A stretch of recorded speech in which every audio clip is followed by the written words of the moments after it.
Весна 2026 года принесла тектонические сдвиги в русскоязычном театральном мире за рубежом. Если первые пару лет после отъезда режиссеров и актеров мы наблюдали хаотичные попытки найти хоть какие-то площадки и высказаться на тему драмы, то сегодня ситуация изменилась.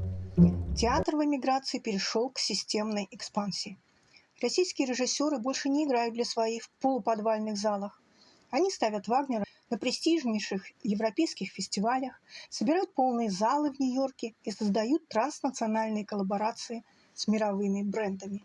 Темы, к которым обращаются режиссеры, ракурсы, подход также меняются. И этот уход от российской тематики к более широкому контексту явно делает работы этих неординарных режиссеров мощнее и многослойнее. Но за фасадом громких триумфов скрываются и жестокие споры. Зрители пишут разгромные рецензии, критики спорят, понимают ли американцы вольные трактовки Чехова, а режиссерам приходится прямо на ходу менять актеров из-за нехватки театральных мышц. В этом выпуске мы разберем 4 главных имени весны, чьи премьеры прогремели от Австралии до США.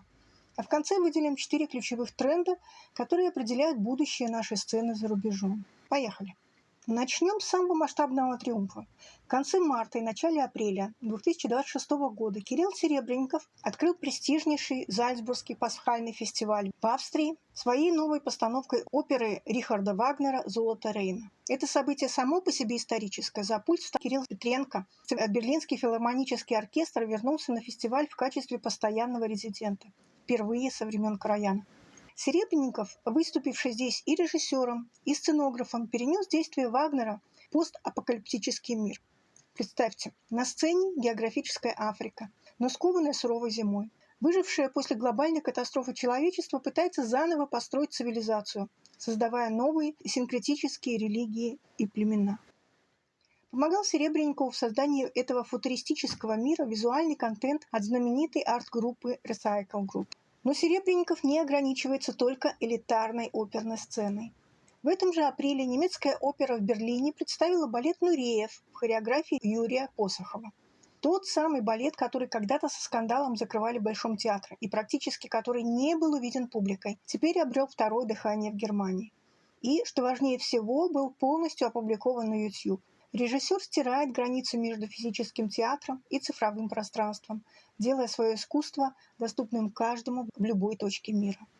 И это тоже очень интересный сдвиг, про который стоит проговорить, который всегда меня волновал.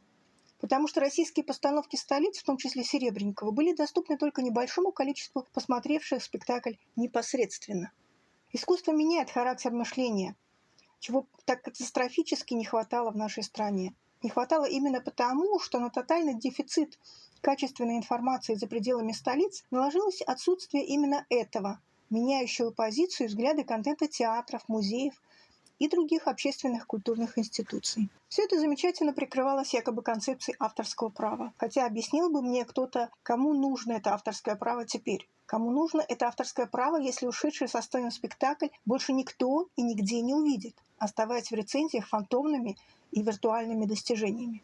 Прекрасным и редким на российском пространстве антипримером такого подхода является Калейдотеатр. Николай Владимирович принципиально выкладывал спектакли в открытый доступ, что в результате способствовало популярности и его самого, и театра.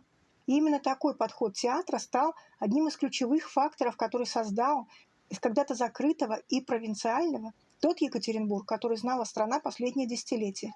Независимый, бурный, очень художественный, выходящий из сферы культуры на общемировой уровень. Да, конечно, понятие авторского права крайне важно, но в современном мире его однозначно надо переосмыслять, искать различные подходы в зависимости от ситуации и страны. Слишком часто прикрытие авторским правом уводит действительно важные и значимые феномены и события в небытие, заставляя тех, кто идет следом, заново открывать велосипед в попытке найти новый выразительный язык и донести зрителю значимое и существенное. Второе имя, без которого невозможно представить эту весну, Дмитрий Крымов. Режиссер сейчас работает буквально на разрыв между двумя континентами. В Нью-Йорке на сцене театра «Ла Мама» его лаборатория «Крымов Лаб Ник» поставила чеховского дядю Ваню. Спектакль шел с конца марта по середину апреля, а 1 апреля создатели провели масштабную онлайн-трансляцию для зрителей по всему миру. Критики назвали эту работу самым смешным и самым страшным дядей Ваней, где сквозь фирменный крымовский фарс буфонаду и обилие метафор проступает абсолютный ужас свихнувшегося мира. Крымов пересобрал Чехова в пространство американского мегаполиса, рассказав историю о людях, потерявших свой привычный уклад и пытающихся выжить в чужом мире. Для Крымова тема страха перед потерей идентичности совершенно очевидно является и болезненной, и в какой-то мере автобиографичной. Те, кто следил за начальным периодом войны и перемещения художественно-артистического сообщества, конечно, помнят по интервью во многом рассеянность Крымова и относительно оторванности от российской почвы, и непонимание, как работать с актером другой ментальности, выросшим с другим пониманием мира. Но прошло всего несколько лет, и мы видим, что другая страна не то что приглушила талант мастера, наоборот, она позволила найти новые оттенки и смыслы, о которых стоит говорить. Конечно, тут на руку сыграло то, что любимый писатель мастера Чехов является одним из самых ставимых после Шекспира писателей на мировой сцене. И Крымов оказался на своем месте и очень органичен. Но главный европейский хит Крымова – это спектакль «Записки сумасшедших», созданный при поддержке британского фонда We Exit. Это историческое воссоединение. Чулпан Хаматова и Максим Суханов вышли на одну сцену впервые почти за 30 лет после культового фильма «Страна глухих». Крымов написал текст сам. Это трагикомическая фантасмагория о двух актерах в эмиграции, которые потеряли все. Они выходят на сцену под собственными именами Чулпан и Максим и буквально сходят с ума, примеряя на себя маски Ромео, Джульетты и Анны Франк в попытке уцепиться за остатки своей идентичности.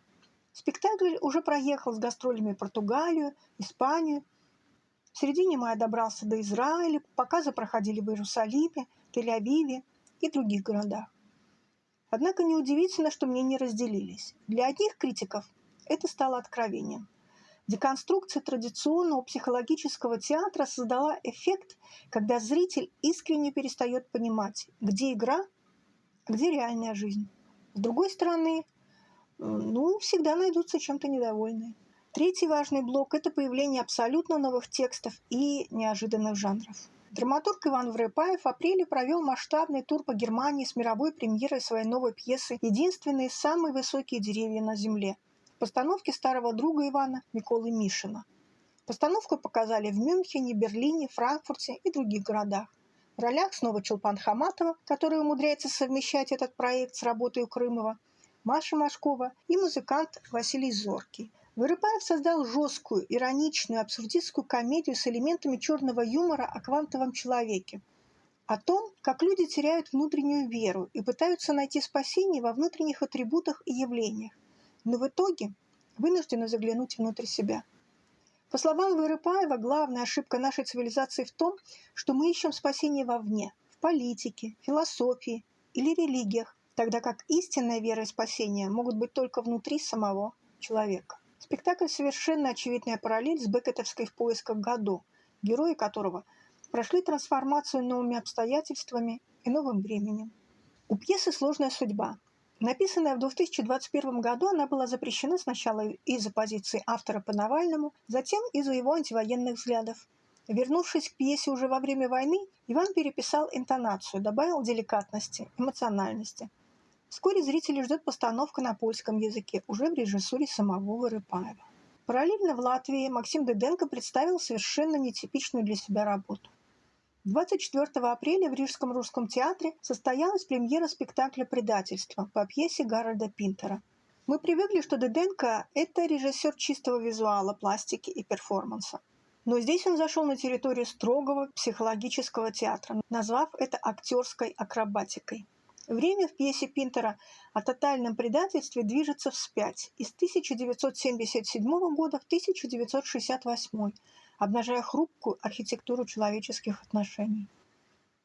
Главное здесь происходит не в словах, а в знаменитых пинтеровских паузах.